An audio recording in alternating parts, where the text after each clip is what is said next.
please feel free to loosen up. And if you turn, please turn. Hold on. The only person who can't run away is me.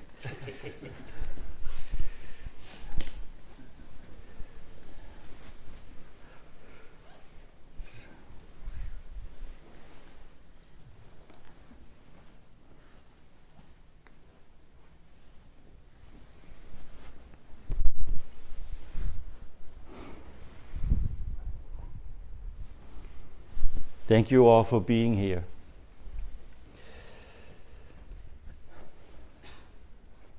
From the outside, it might look quite strange to certain people. Why would a Zen Buddhist Sangha for so many years honor Dr. King? And of course, the best answer is, why not? Why not? Why do we honor Dr. King here? Look around. We don't have many people of color here. And we should say that is a problem. What is it with this practice that keeps it kind of confined to us light-skinned folks?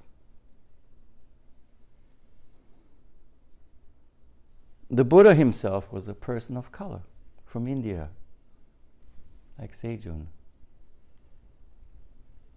Yesterday we had a visitor from Japan, Matsubara Osho, who studied here in America,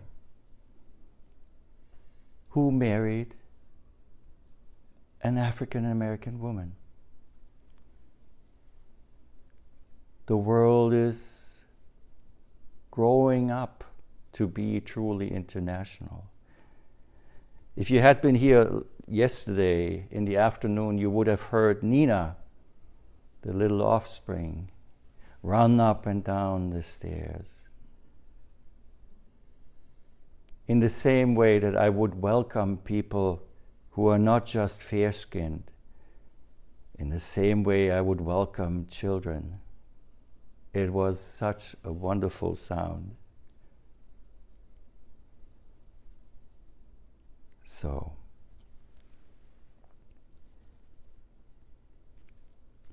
I think it's a terrible thing to just put one quote up there.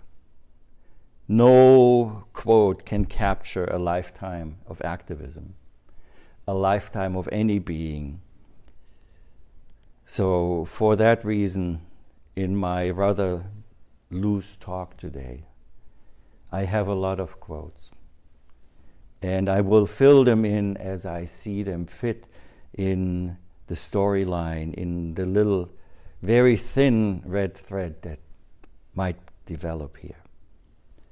But there is not a single quote that can capture a lifetime of activism.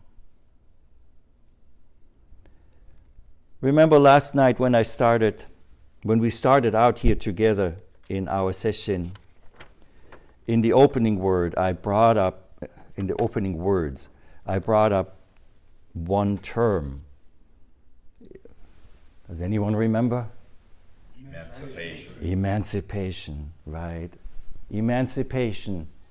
And I attached a couple of names to that from our own tradition. Do you remember who in our own tradition uses the word emancipation quite frequently? He's not alive anymore. Rinzai. Yeah, Rinzai. In the Rinzai Roku, we hear about emancipation. It is something that is really, really important to our practice. What does emancipation mean to Rinzai Zen practitioners? That's a very good question.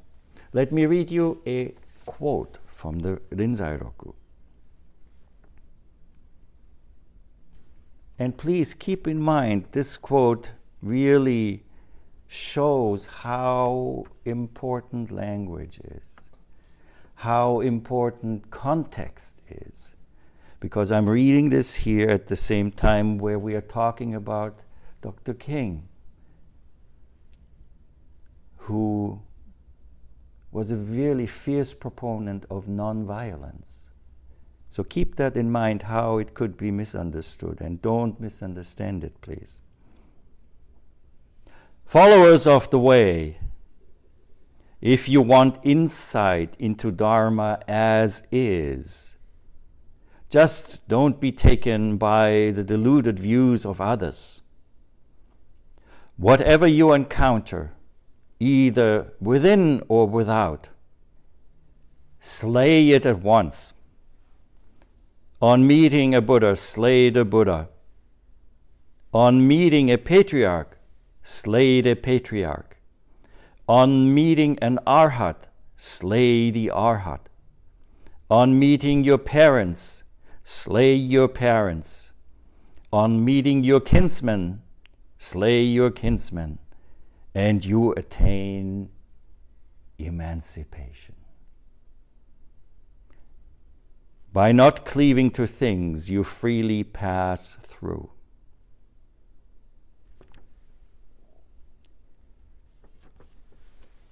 So do you really think anyone will be slain? No? It's a metaphor. Yeah. What do we have to slay?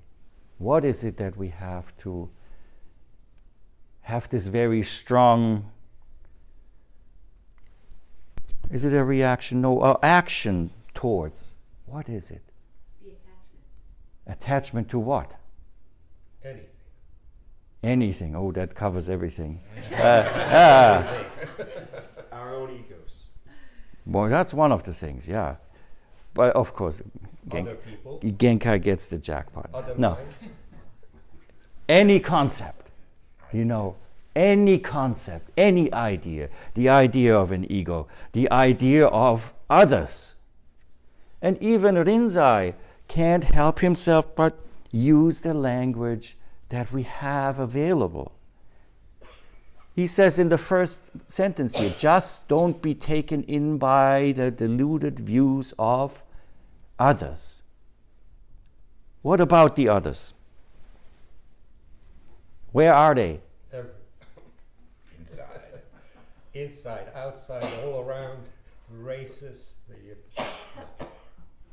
There are no others. There are no others. And that goes to the core of the whole message of emancipation. No others. The great heart of Buddhism is the great heart of knowing that there are no others. The deluded views of others, there are no others. We delude ourselves if we think, first of all, that there are others. This practice is meant to bring us to a point of understanding, of fathoming our human condition and human existence, that we realize that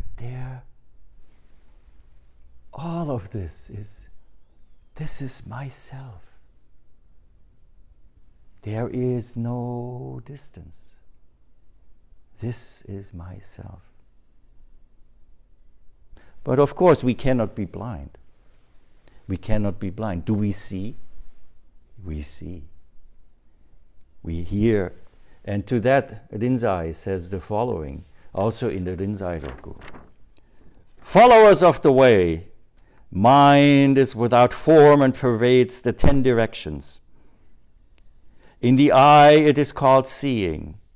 In the ear, it is called hearing. In the nose, it smells odors. In the mouth, it holds converse. In the hands, it grasps and seizes. In the feet, it runs and carries. Fundamentally, it is one pure radiance, Divided, it becomes the 6 harmoniously united spheres of sense. Since the mind is non-existent, wherever you are emancipated. It's a wonderful saying that fits really nicely in our Rinzai Zen world. But we could continue Rinzai's sentences and say, mind is without form and pervades the 10 directions. Yes, in the eye it is called seeing. In our actions, it could be called discrimination. In our feelings, it could be called hatred. It's not just one side. We are capable of the whole gamut of manifesting mind. And we all know how that plays out over the course of history. How many Zen Buddhist presidents did we have in America?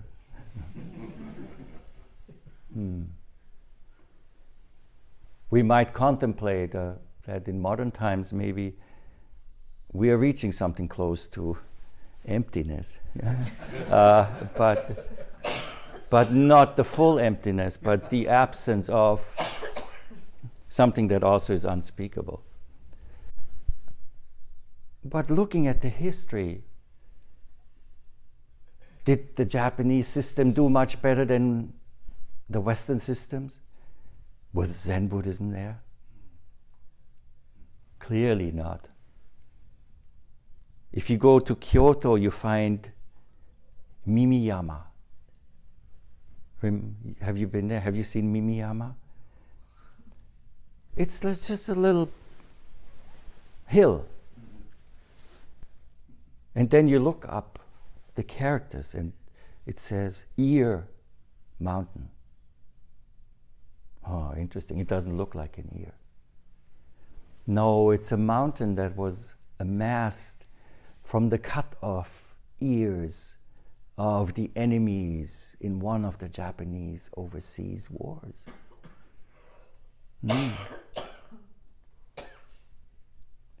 I think that's also a manifestation of mind, but not one that is helpful to us in society. So, are we political as Zen Buddhists or Buddhists in general? Does the Buddhist scriptures say you have to be engaged? Sometimes it's actually read, no, it says clearly here, you have to disengage. But is there really such a thing as engaged Buddhism? Or is there no such thing as non-engaged? It's important to think about. Think about it in this way. In the Tibetan tradition, there is not just talk about compassion and love and softness. There is also the Dharma warrior. So there is something really strong and important. And in that context, one of Dr. King's quotes really fits in perfectly. He talks about a lot about love and hate, and power and oppression. So as a Dharma warrior, keep in mind what we have seen in history. Dr. King says, power without love is reckless and abusive. And love without power is sentimental and anemic.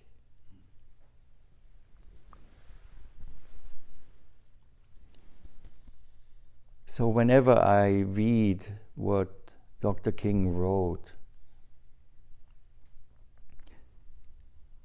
of course, we can see there is the play between love and hate. We know that there is nothing, hate will beget hate. And love is the only thing to turn an enemy into a friend. Hate cannot do that. As Zen practitioners, we know that is true, but we have also to be careful that we don't get stuck in that so clear, easy dichotomy.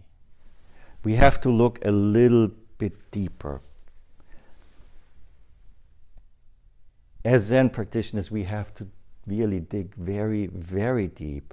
And even Dr. King had one thing that he said that is quite pointed in this direction.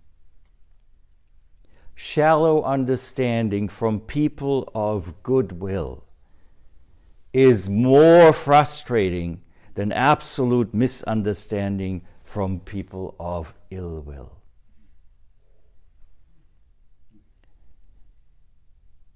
What that means, I think we all would consider ourselves people of goodwill.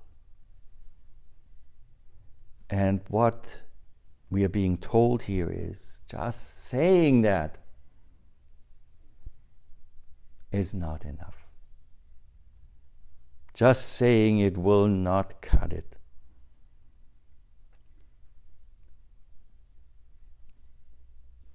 We need more. And that is the Dharma warrior, the aspect of the Dharma warrior who actively helps transform this fleeting world of the 10,000 things. We could say from the absolute point of view of the universe, human beings don't matter. In these cataclysmic forces and dimensions that are out in the universe, in the cosmos, humans don't really matter. This is the same as Hakuin saying to his teacher after having his first experience of Mu, when Shoju Rojin asked him, so how do you understand the koan of the dog and Buddha nature? Do you remember what Hakuin said? Can't lay a hand or a foot on that one. Can't lay a hand or foot on that one. You know what his teacher did? Shoju Rojin. He grabbed his nose and what about that? This is the same dichotomy or the same challenge we have here. Well, of course, thinking about the universe and abstraction and all of that, it doesn't really matter. But wait until your nose gets twisted. Then you know it is very, very real.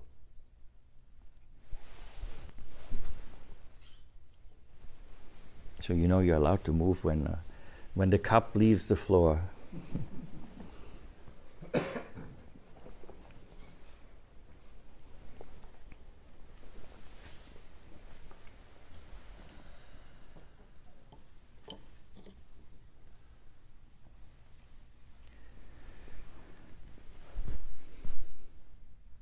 So one of the things that we as Zen practitioners make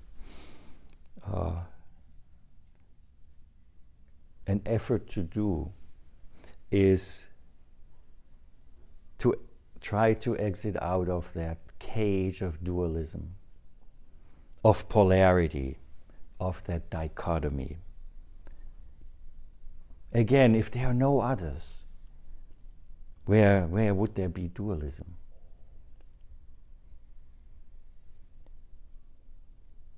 We have to hold it all. And we all know that this is the case, you know. If we look back at history and we know we are sitting here right now, we reap and we are reaping the benefits of a society and a civilization that was built on oppression of others. The last time I came for Sesshin here, we had the Indian, Native American drummers next door who graced our Sesshin with the heartbeat of native nations.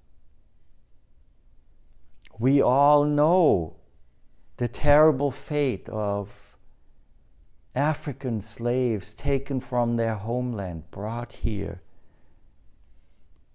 having laid foundations for what we are reaping today. Things have changed a little bit, yes, absolutely. But arguably, oppression has transformed from the overt kind and easily visible type of oppression to means of oppression that are less overt, more sophisticated, but nonetheless, they are oppression. Maybe the way how it plays out is not visible to us because we are not the recipients of it. And that is always something to keep in mind. There's the talk about white privilege. And one might say, well, what does that have to do with Zen practice? We have to examine what that means.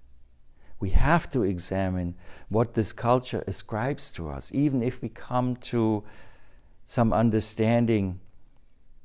We have to be careful to really know and not just gloss over it.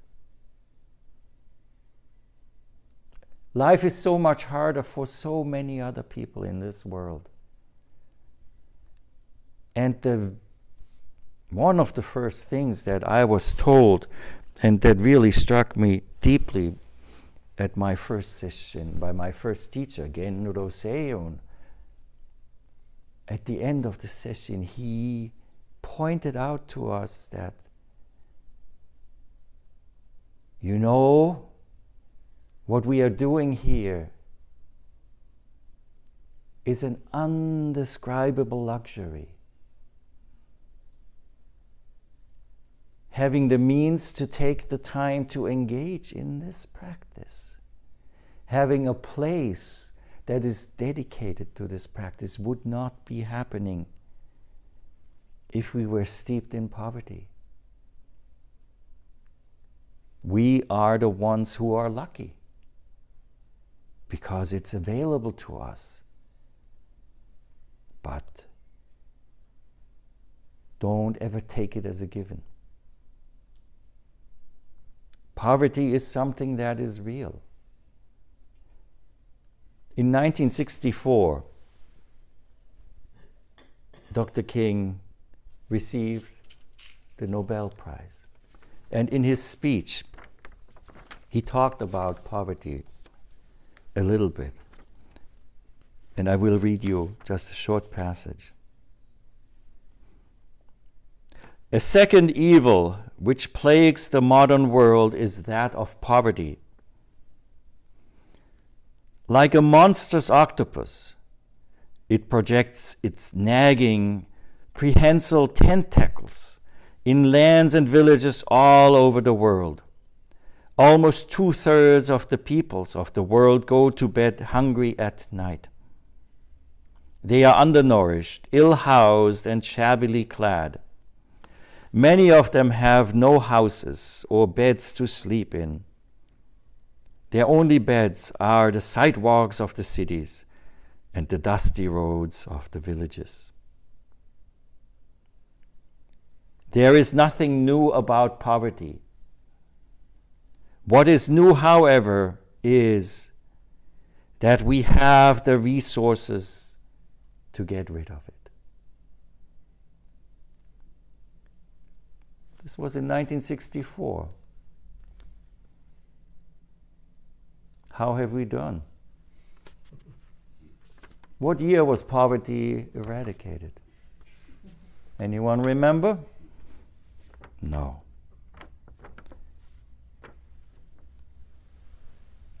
This poverty of means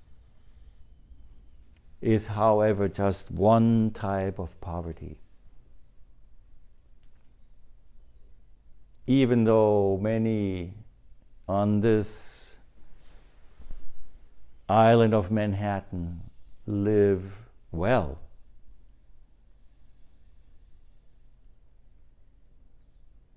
there's a different kind of poverty that can be found. What kind of poverty do you think that would be? Spirit. Yes, the poverty of spirit, the poverty of heart. Dr. King said,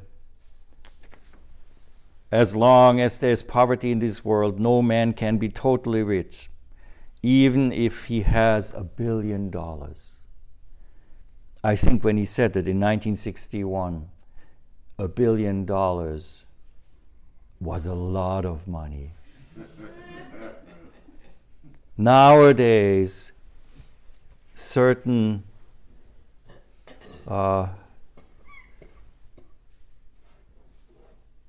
there are some toddlers out there. They are asking for $5 and more billion to put some kind of enclosure around their playground that they think to own. And that is the manifestation of the poverty of spirit. The poverty of spirit it leads back to what I cited Dr. King saying about power without love, being reckless and abusive.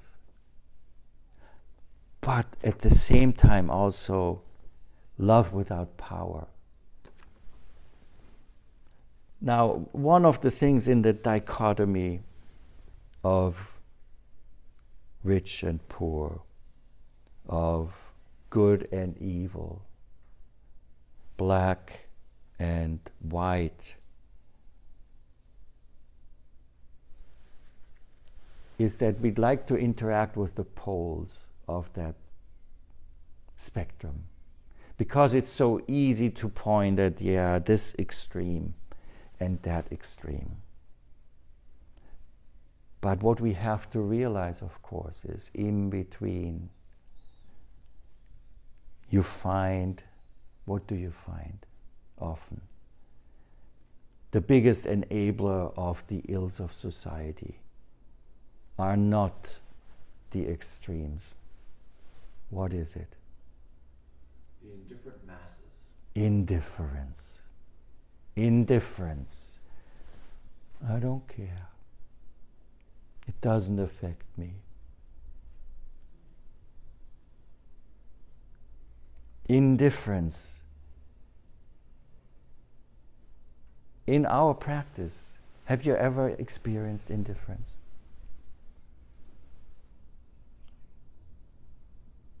Well, it comes down the pike quite often, right? Right. Indifference is so much this, it's almost like a sticky mucus-like substance. It's yucky. And it makes things slower.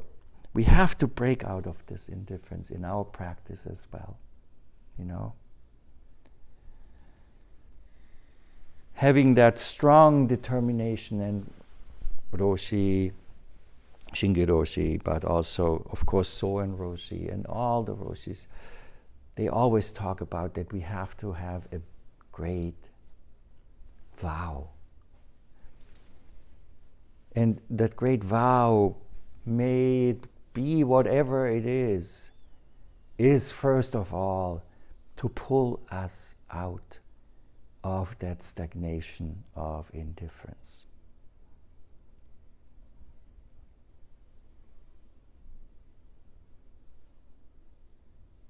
Yes, we all agree with Dr. King when he said, the time has come for us to civilize ourselves by the total, direct and immediate abolition of poverty. So while we might not be able to give material alms or material gifts to help in this world, there is something that we can give that does not cost us a single cent. And that would be ourselves. Giving ourselves freely away is the generosity of a bodhisattva. Dr. King strikes me as an undeclared bodhisattva. And there are so many others, undeclared bodhisattvas, that knowingly, unknowingly, willingly or unwillingly participated in helping us as society and as humanity to grow. So in the context of the civil rights movement, there's not just Dr. King. I'm thinking of other bodhisattvas like Rosa Parks or Emmett Till. If you don't know who Emmett Till is, after Sesshin, please go and look it up. I would call him an unwilling, not by his choice, bodhisattva.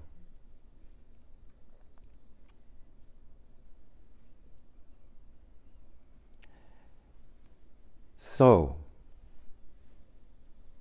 I know it would be much nicer to talk about love. And I promise you, if you follow this practice with open eyes, it is the one thing you will come back to over and over again. There is nothing that is more powerful. There is nothing that will let us know more that there are no others than this experience of true love.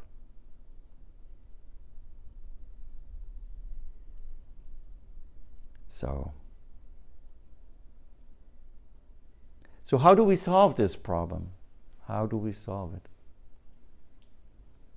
Dr. King said, the best way to solve any problem is to remove its cause.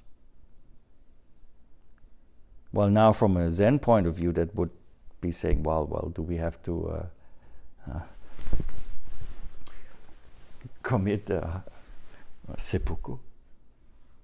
We have to kill the ego. Not only our kinsmen, our parents. This is... What is the cause? What is the cause? Any Buddhists here? No?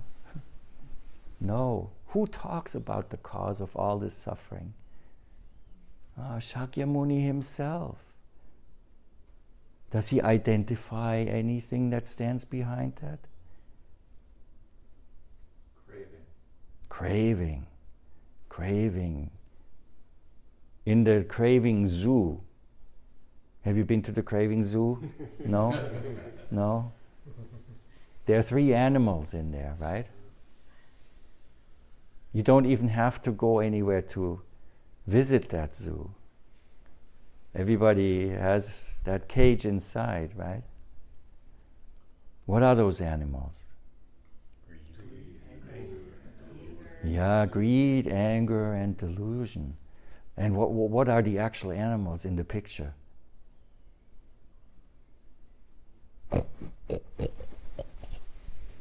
A pig, a pig, and what else? A snake and a rooster. A rooster. And if you look at the Tibetan Wheel of Life, They are right in the middle.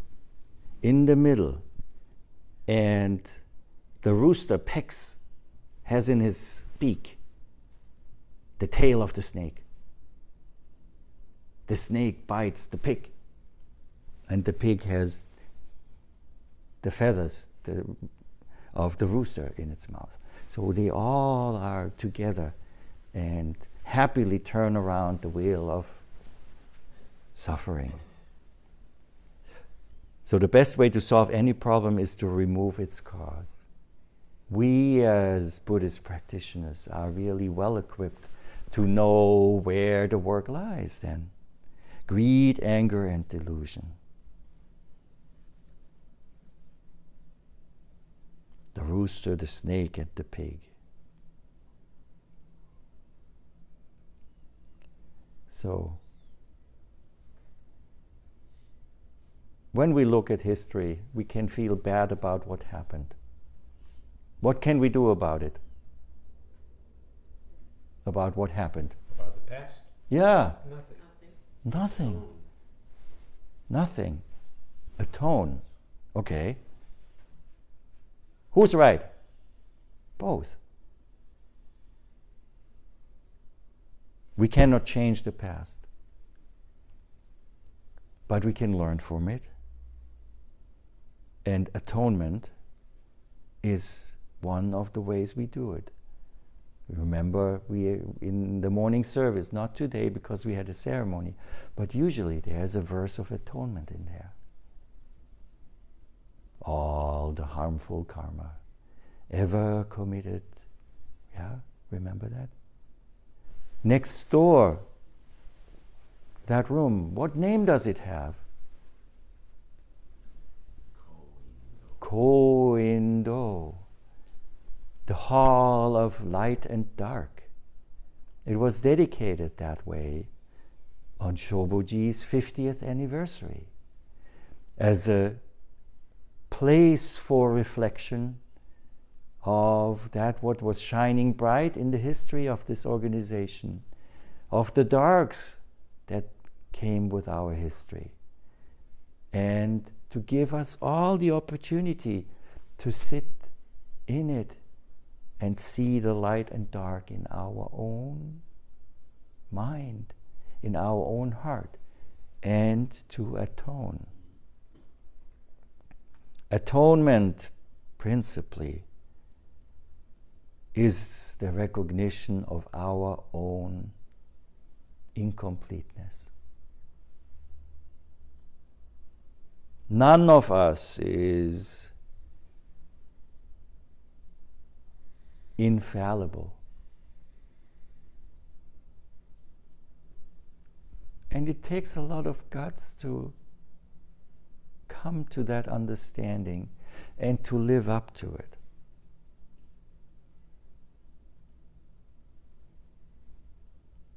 So atonement and the manifestation out of that is, of course, a manifestation of the vow not to repeat errors we have made before.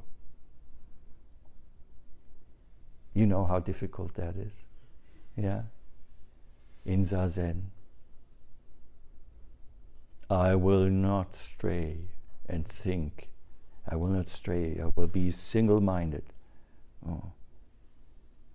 What's for lunch? Oh yeah, that was really, I will not stray.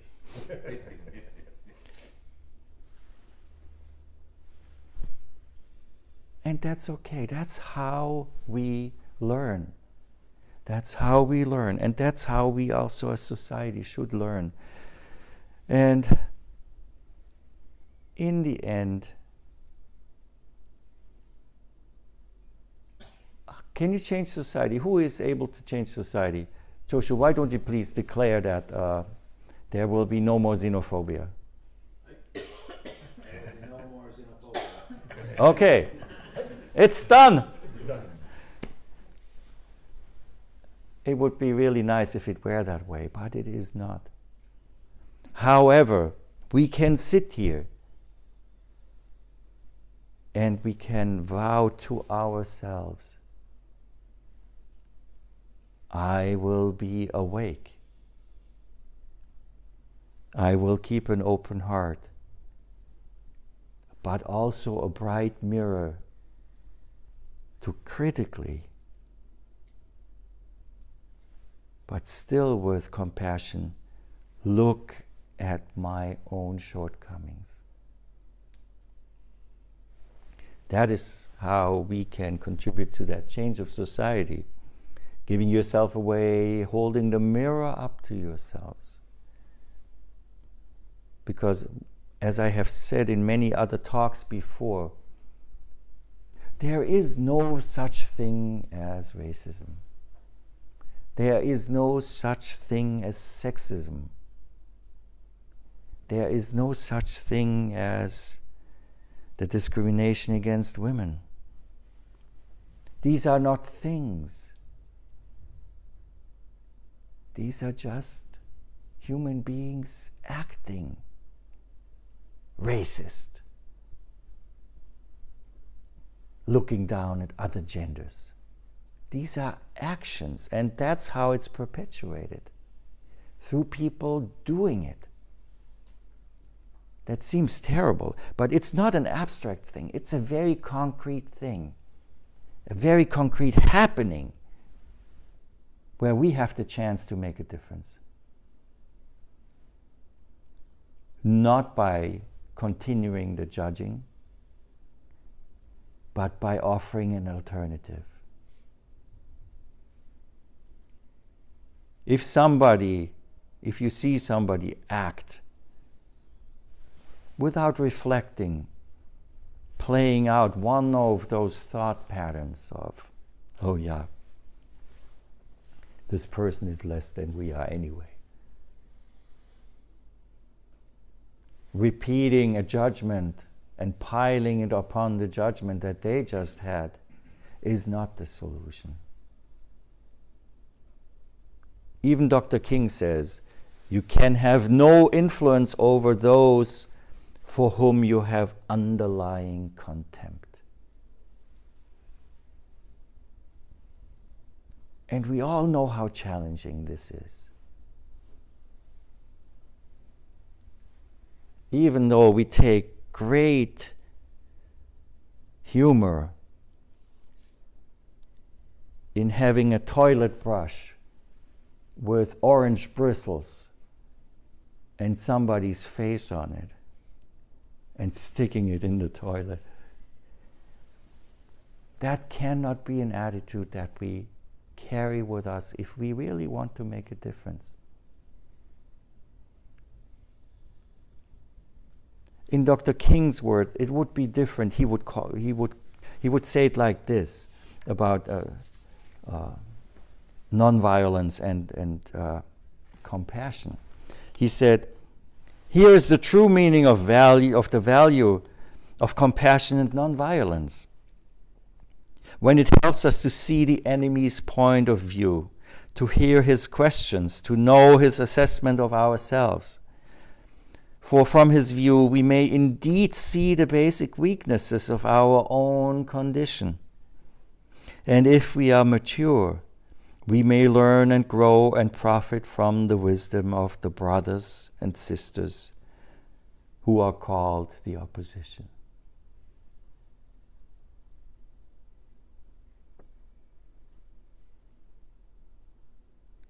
Coming back to know others.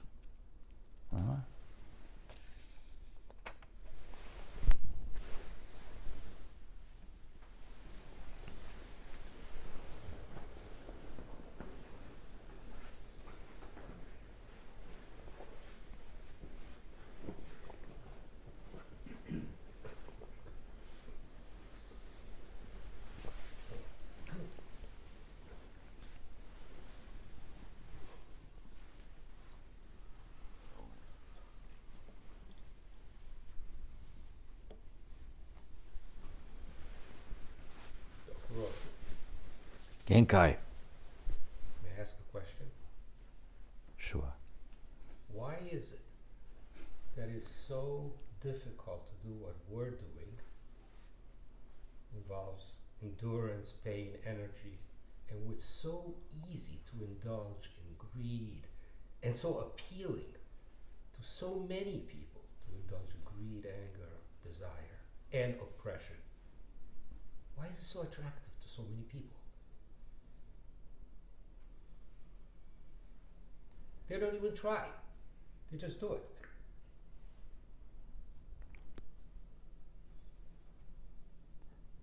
It's a very interesting and good question, right?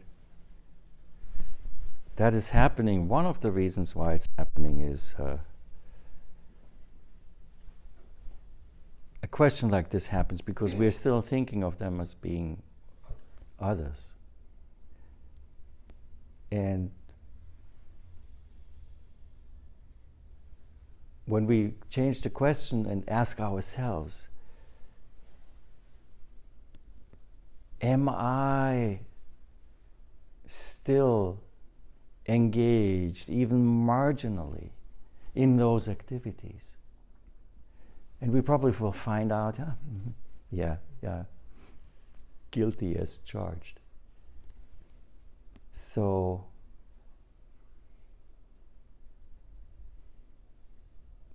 then we can give the answer, yes. Why? Because we are human beings. We are human beings, and even though we might have some awakened or more awake mind and heart that sees this, what would bring us to look at them, at others, is the problem. That is the problem. Because it's so easy to objectify others when they serve us. It's so easy to project everything we don't like about ourselves onto others.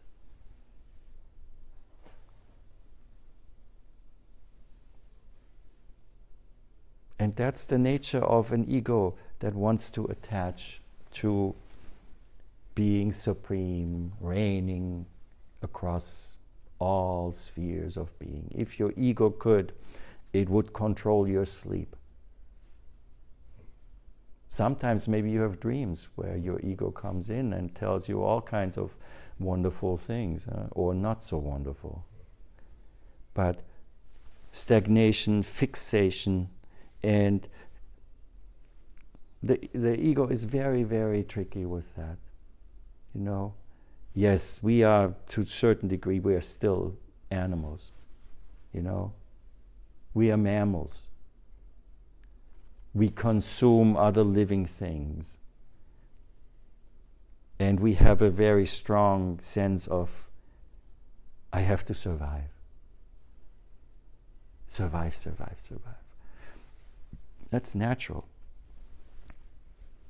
But we have this mind that Rinzai talks about that allows us to see not only with the 6 sense organs, but also then with our hearts.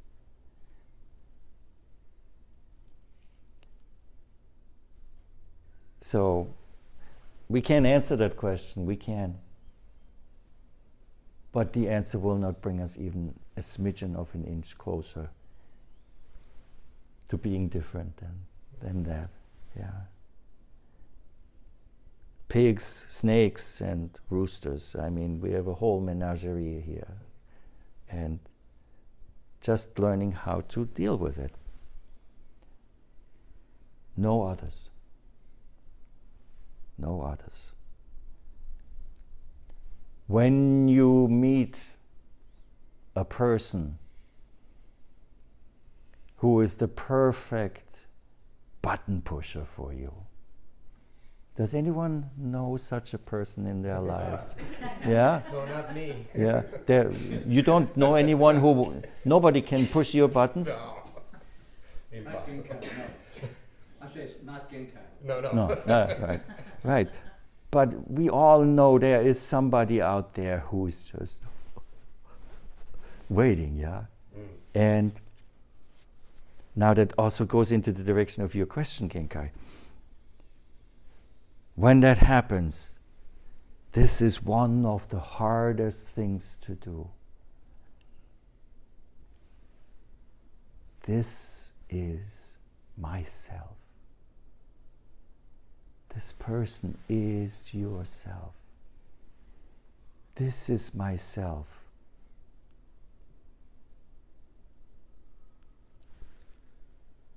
And then they push. It probably will do what it usually does, yeah? Yeah, you're not going to get angry. No. But already, you have given yourself.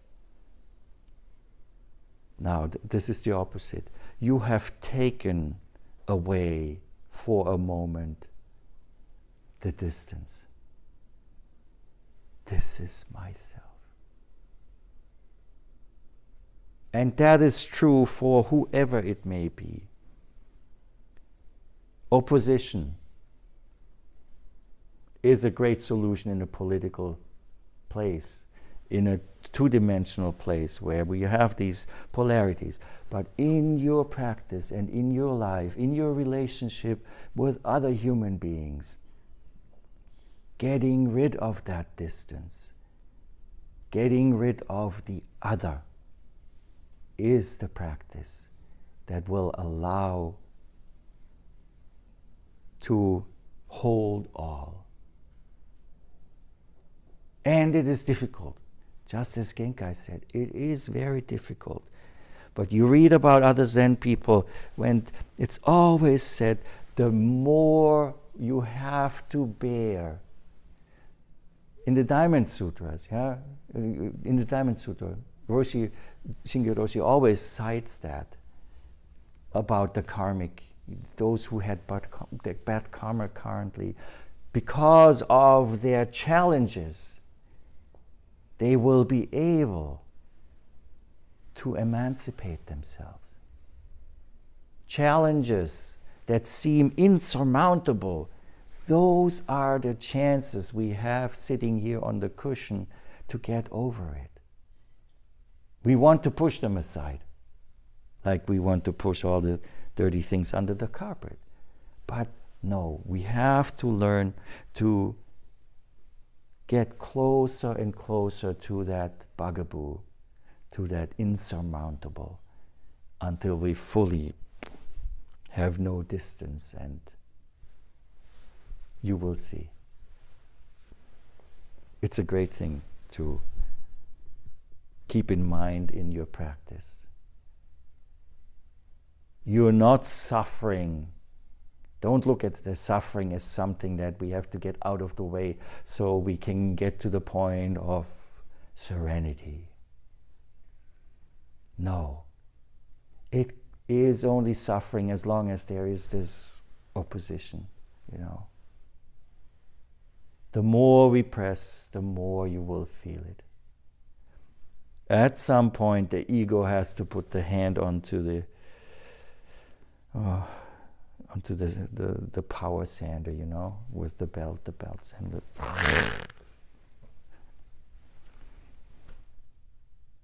Ego doesn't like that. Yeah. But the more we push, the more we become aware of these insurmountable challenges. But as I said, by getting rid of the distance and not having it as the other, this is myself. This pain is myself. It's all part of our lives. So that is the greatest chance. So give yourself that space of no distance. You can have no influence over those for whom you have underlying contempt. Beginning with yourself. Beginning with yourself.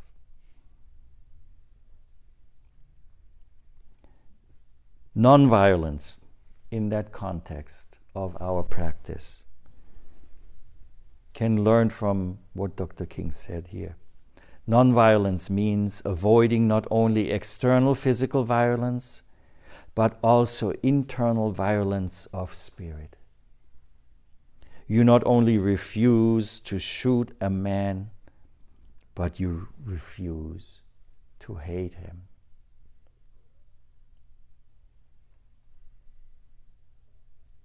Reflect on that for your own dealing with yourself.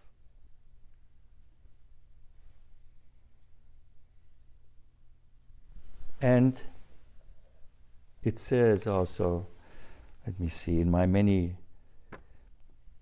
here, yeah. Dr. King must have had some kind of, this sounds to me like karma. If you succumb to the temptation of using violence in the struggle, unborn generations will be the recipients of a long and desolate night of bitterness, and your chief legacy to the future will be an endless reign of meaningless chaos.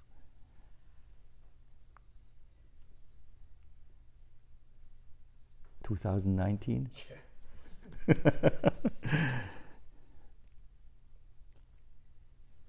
Our practice with ourselves has to be nonviolent too.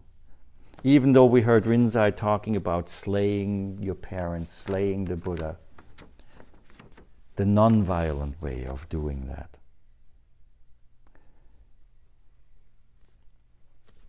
There's one more that I have here on the page that I really think is very great.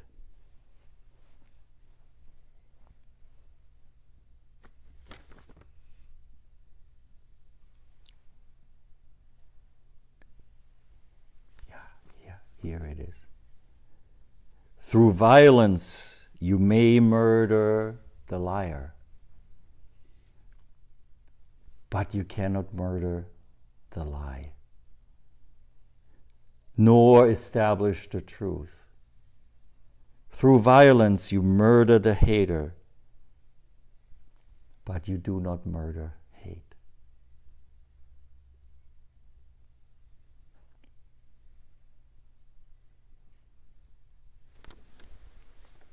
In our practice with each other, with ourselves, the same is true. Please don't ever fall into Zen athletics. One of those three animals really likes to do that. Zen athletics. Develop that openness of heart that you can feel when you see somebody like Dr. King, who dedicated his life to the fullest in such a way that his life was prematurely taken from him by somebody who saw him as what? As other. As soon as our thinking, our feeling of otherness comes into play, racism, sexism, xenophobia, whatever other terrible thing you can add to that comes into existence. So please, for the rest of this session,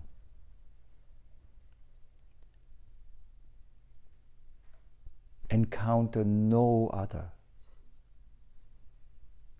Encounter yourselves in everything that is. This is myself. This